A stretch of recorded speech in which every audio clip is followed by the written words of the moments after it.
앞에 말씀까지 보면 이 사울의 이 족보에 대해서 쭉 설명을 하는 내용이 나오죠. 결국에는 사울 왕은 이 블레셋과의 전투, 다시 말해서 길보아 전투에서 세 아들과 함께 죽음을 맞이하는 것으로 앞장에서 다 끝이 납니다.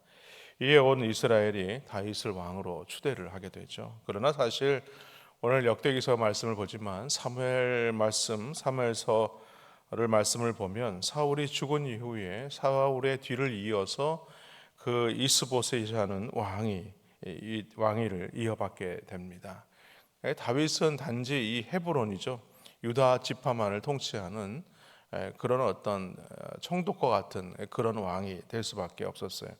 그러다가 결국 전쟁에서 이스보셋이 부하들에 의해서 죽임을 당합니다. 본문 1절 말씀처럼 그때가 되어서 온 이스라엘이 헤브론에 모여서 다윗을 왕으로 옹립을 하게 됩니다. 그런데 역대기서를 보면 이런 과도기적 혼란을 모두 생략하고 있다는 사실입니다.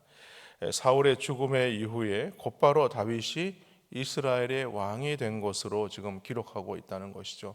이스보셋이 왕위를 물러받았다든가 그의 어떤 일이 일어났다든가 이런 내용은 전혀 기록되어 있지 않고 사울 왕이 죽음 이후에 바로 다윗이 왕위를 이어받았다 이렇게 기록을 하고 있습니다. 이것은 다윗을 강조하기 위한 오늘 이 역대기서의 저자의 의도라는 것이죠. 다윗은 이미 헤브론에서 유다 지파의 왕이 된 지 7년 6개월이 지난 상황이었습니다. 그리고 이제는 온 이스라엘의 왕이 되어서 33년을 통치하게 되죠. 무려 40년이라는 긴 시간 동안 왕에 올라서 이스라엘을 통치하게 된 것입니다. 그런데 3절 하반절 말씀에 보면은요, 이 말씀 가운데 이런 이야기가 있습니다. 여호와께서 사무엘을 통하여 전하신 말씀대로 되었더라. 하나님께서 사무엘을 통하여 전하신 말씀대로 되었다. 이 말은 뭐냐면 하나님의 계획과 섭리를 따라서 이런 모든 것들이 이루어진 것이다. 그러니까 다윗이 왕이 되기 위해서가 아니라 하나님께서 계획하신 일이다. 그렇기 때문에 사울 왕을 이어서 다윗이 왕위를 물려받게 된 것이다 라고 말하죠.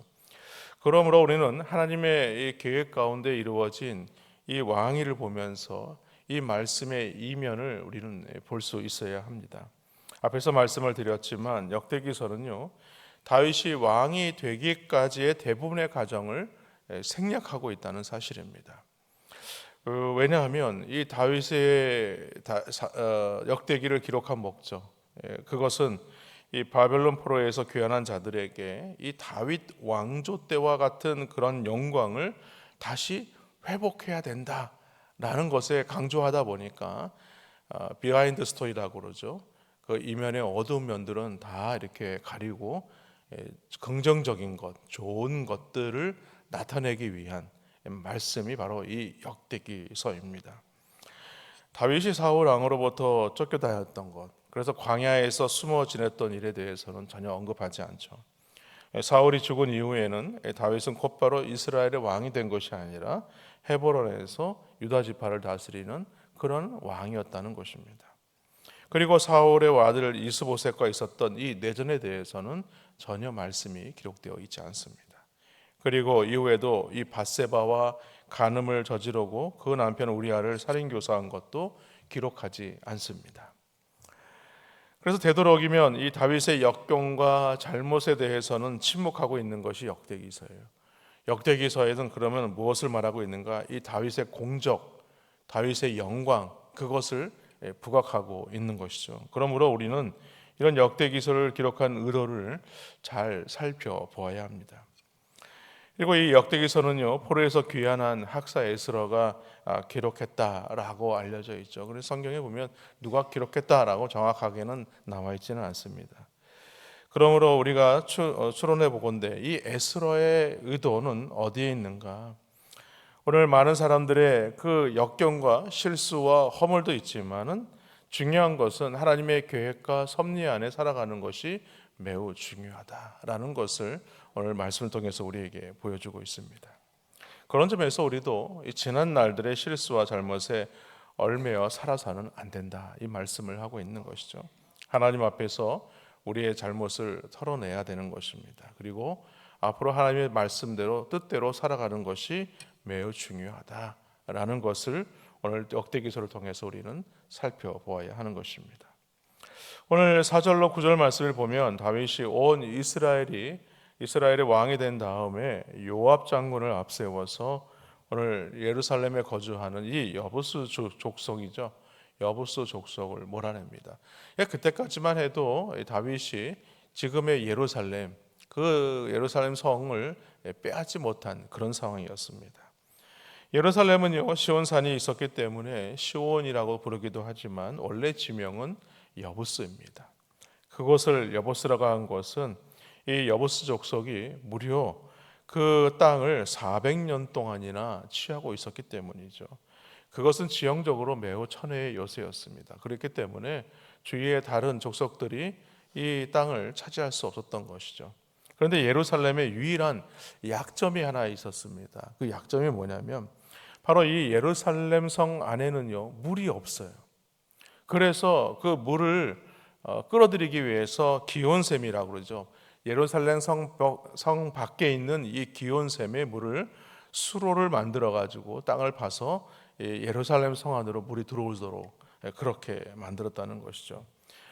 그런데 그 수로를 오늘 이스라엘이 알게 되었고, 이 다윗의 군대 장관인 요압이 다윗의 군대와 함께 이 수로를 통하여서 이 예루살렘 성을, 천혜의 요새 같은 예루살렘 성을 그것을 점령할 수가 있었다는 것입니다. 결국 다윗은 예루살렘 성을 그것을 점령한 이후에 그 예루살렘 성을 여부스 성이라고 하지 않고 다윗 성이다라고 바꾸게 되죠. 그리고 9절 말씀에 보면요, 이 모든 일들은 무엇이라고 말하냐면 만군의 여호와께서 함께 계시니 다윗이 점점 강성하여 가니라라고 이렇게 말씀을 합니다. 그러므로 오늘 우리의 삶에 있어서 가장 중요한 것, 오늘 제목도 하나님이 함께 계실 때입니다. 가장 중요한 것은 무엇이냐? 하나님과 함께하는 삶을 살아가는 것이다.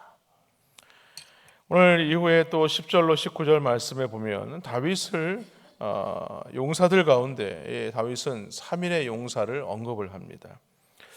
사실 사무엘하 말씀을 살펴보면요, 이 우리아를 포함한 이 다윗의 용사의 총수가 37명으로 기록되고 있습니다. 이 사람들은 다윗과 동고동락하면서 사선을 넘나들었던 그런 우리가 쉽게 말하면 전우와 같은 그런 사람들이죠. 끝까지 다윗과 함께한 사람들입니다. 다윗이 힘들고 어려울 때도, 또 심지어는 실수해서 넘어졌을 때에도 다윗을 떠나지 않고 다윗과 늘 함께했던 사람들이죠. 이 사람들은 다윗이 처음 사울에게 쫓기는 인생이 되었을 때에 모여들었던 그 아둘람 공동체라고 그러죠. 600여 명의 사람들 가운데에서 헌신한 사람들입니다. 사무엘상 22장에 의하면 이 사람들은요, 다윗의 형제와 하나님의 온 집을 포함한 환난을 당한 사람들이다라고 기록하고 있고, 빚진 자들이다라고 기록하고 있고, 원통한 마음을 가지고 있는 사람들이다라고 말씀합니다. 다르게 말하면 사울에게서 밑보여서 도망자의 삶을 살아야 했던 사람들이다라는 것입니다. 그들은 그렇게 어려운 시절을 다윗이 죽을 때까지 끝까지 변치 않고 함께했던 사람들입니다. 또 하나 중요한 사실은요, 이 명단에 이 예루살렘 성을 빼앗았던 이 요압 장군의 이름이 기록되고 있지 않다는 거죠. 우리가 또 잘 알고 있는 이 아히도벨이라는 사람이 있는데, 이 요압과 함께 이 아히도벨이라는 사람의 이름이 명단에 빠져 있습니다. 이것은 무엇을 말하는가? 요압은 평생 다윗 곁에 머물러 있었지만 하나님을 신뢰하고 믿음으로 살지 않는 그런 사람이었다. 그런 사람은 다윗의 진실한 동역자로 이름을 올릴 수가 없었다라고 말합니다. 반대로 우리가 잘 아는 우리아 있죠. 밧세바의 남편인데 그 우리아는 명단에 올라와 있습니다. 비록 다윗에게 불명예스러운 죽음을 당했지만 다윗은 그를 진정한 믿음의 영웅으로 지금 기록하고 있는 것입니다. 그렇습니다. 올바른 신앙, 올바른 어떤 가치에 대한 헌신을 가지고 있는 사람들은요, 우리 믿음의 삶을 살아가는 데 있어서 가장 큰 원동력이 되고 그 공동체의 능력이 되는 것입니다. 그래서 올바른 가치에 헌신한다는 것은 무엇을 말하는가? 마치 용사가 전투에서 칼이 손에서 떨어지지 않을 정도로 힘을 다해서 전투를 하는 것. 그러므로 하나님께서 이기게 하셨다는 것은 무엇을 말하는가? 아무 노력도 없이 거저 얻은 것을 말하는 것이 아닙니다. 최선을 다하지 않고는 하나님이 함께 하심을 기대할 수 없다는 것을 말하는 것이죠. 그것이 새 용사가 들려지는 신앙의 원리라는 것입니다. 그냥 우리는 가만히 있으면 하나님이 다 하실 것이니까 우리는 그냥 가만히 있어도 돼. 이게 아니라는 거예요. 우리가 힘을 다해서 죽기까지 싸워야 한다는 거죠. 죽기까지 싸울 때에 하나님께서 함께 하신다라는 것을 말하고 있는 것입니다. 마지막으로 오늘 말씀에서 우리가 아주 인상적인 말씀이 나옵니다. 생명처럼 사랑했던 이 새 용사와 다윗의 사랑에 대한 이야기입니다. 다윗 일행이 아둘람 굴에 있을 때였습니다.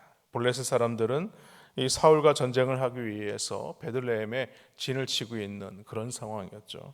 그때 다윗이 혼잣말처럼 내뱉은 말이 있었어요. 뭐냐면 베들레헴 성문 곁 우물물을 내가 한번 좀 마시고 싶다. 이게 혼잣말을 한 겁니다. 그런데 오늘 이 다윗의 새 용사가 그 말을 진심으로 받아들인 거예요. 그러니까 진심으로 다윗을 존경하지 않는 사람들이 만일 그 말을 들었다면 어떻게 생각을 했을까요? 지금이 어느 때인데 지금 쫓겨다니고 있는 상황에서 지금 이스라엘과 사울 왕과 이 블레셋이 지금 전쟁을 앞두고 있는데 아니 그 전쟁터로 뛰어들어가서 거기서 우물물을 가져오라고 하다니 정신이 있는 거야 없는 거야 아마 이렇게 생각을 했을 것입니다. 그런데 새 용사가 블레셋 사람들의 진영을 가로질러 가서 베들레헴 성문 곁 우물에서 물을 길어서 가져오게 됩니다. 오늘 본문 18절과 19절은요, 이들의 지도자를 향한 진심 어린 그 존경과 사랑을 이렇게 표현합니다. 이 세 사람이 블레셋 사람들의 군대를 돌파하고 지나가서 베들레헴 성문 곁 우물물을 길어가지고 다윗에게로 왔으나 다윗이 마시기를 기뻐하지 아니하고 그 물을 여호와께 부어드리고 이르되 내 하나님이여 내가 결단코 이런 일을 하지 아니하리이다. 생명을 돌아보지 아니하고 갔던 이 사람들의 피를 어찌 마시리이까 하고 그들의 자기 생명도 돌보지 아니하고 이것을 가져왔으므로 그것을 마시기를 원하지 아니하니라 새 용사가 이런 일을 행하였더라 라고 말하죠. 다윗은 오히려 하나님 앞에 부끄러운 자신을 발견하게 됩니다. 그래서 그 물을 마시지 않았어요. 마시지 않고 그 물을 하나님께 부어드렸다라고 말하죠. 여기서 다윗의 우리의 태도를 우리가 눈여겨볼 수 있습니다. 여기 보면 내가 나를 위하여라는 표현이 있어요. 이 말은요, 다시는 나를 위해서 백성들의 피를 흘리지 않게 하겠다라는 것을 지금 말하고 있는 것입니다. 그러므로 오늘 우리가 생각해 보면 하나님의 말씀을 붙들고 살아가는 믿음의 공동체의 삶에서 가장 중요한 것이 무엇일까 이렇게 생각을 해보았어요. 다윗은 왕으로서 자신의 아직 왕에 등극한 것은 아니지만 그 말하자면 빚진 자의 공동체, 그 억울한 그런 공동체 사람들을 이끌어가면서 나는 그들을 아끼고 사랑하고 그들을 진정으로 품었다는 사실이죠. 그리고 또 다윗을 따르는 많은 사람들은 진심으로 다윗을 아끼고 사랑하고 존경했다는 것입니다. 교회 공동체 안에서는요, 그런 어떤 서로 상관이 그런 아름다운 믿음의 공동체로서 섬길 수 있는 그런 모습이 우리 가운데 있어야 한다라는 것이죠. 생각해 보면요, 어느 공동체이든 이 요압과 같은 사람이 있는가 하면 이 세 용사와 같은 사람들이 있는 것을 알 수가 있어요. 사실 요압을 보면요, 이스라엘의 군대 장관이지만 그는 결국 어떤 사람으로 취급이 되는가? 마지막 다윗이 솔로몬에게 유언을 합니다. 그러면서 요압은 반드시 제거해야 될 대상이다 라고 유언을 하게 되죠. 왜냐하면 다윗이 왕으로 있는 동안에도 요압은 군대 장관으로서 막강한 힘을 휘둘렀던 것입니다. 그래서 무던히도 다윗을 괴롭히고 힘들게 했던 사람이다 라고 말합니다. 그런 올바른 믿음의 사람이 아니었다는 것이죠. 그래서 다윗의 새 용사의 요압은 그렇게까지 많은 일들을 했음에도 들지 못하게 됩니다. 오히려 다윗이 죽을 때 반드시 심판해야 될 인물로 지목된 사람이 바로 요압이라는 거예요. 마치 여러분 손톱 밑에 가시처럼 그 가시가 아끼면 손톱이 얼마나 손이 아픕니까? 그리고 온몸이 다 아픈 것처럼 늘 지도자를 힘들게 했던 그런 지도자였다는 것이죠. 자신의 욕심만 차리려고 하는, 그리고 믿음으로 살지 않는 그런 인물이었다는 것입니다. 반면에 이 세 용사는 어떤 사람인가? 이름도 없습니다. 빛도 없는 사람들이에요. 그들은 생명을 바쳐서 오히려 다윗을 사랑하고 또 다윗은 그런 그들을 사랑했다는 거예요. 하나님의 교회 위에 아름답게 헌신한 사람들. 오늘 요압은 온전히 다윗을 사랑한 것은 아니었어요. 그러나 그의 이름이 기록되어 있지만 이 세 용사는요, 생명을 다해서 그래서 적진에 뛰어들 정도로 그렇게 헌신했던 사람임에도 불구하고 이름이 전혀 기록되어 있지 않다는 것입니다. 이런 사람들이 있다는 것은요, 그만큼 매우 중요하다는 거예요. 교회가 되고 교회가 진정으로 살맛 나는 그런 교회, 행복한 교회가 되기 위해서는 이런 사람들의 헌신이 있었기 때문이라는 것입니다. 더 잘하면 교회도 올해 우리가 64주년까지를 읽고 오면서 참 이런 분들이 많이 있었을 거예요. 자신을 돌아보지 않고 믿음으로 헌신했던 분들이 있었습니다. 그들의 헌신이 있었기 때문에 오늘 더 잘하면 교회가 이처럼 여기까지 올 수 있었다는 거예요. 여러분, 목회하다 보면요, 이 교회 안에 저뿐만이 아니죠. 여러분들도 마찬가지일 거라고 생각이 들어요. 요압 같은 사람을 만날 수 있고요, 오늘 새 용사와 같은 사람들을 만날 수 있다고 생각이 들어요. 여러분, 바라기는 오늘 이 새 용사와 같은 그런 성도인들이 되시기를 주님의 이름으로 축원합니다.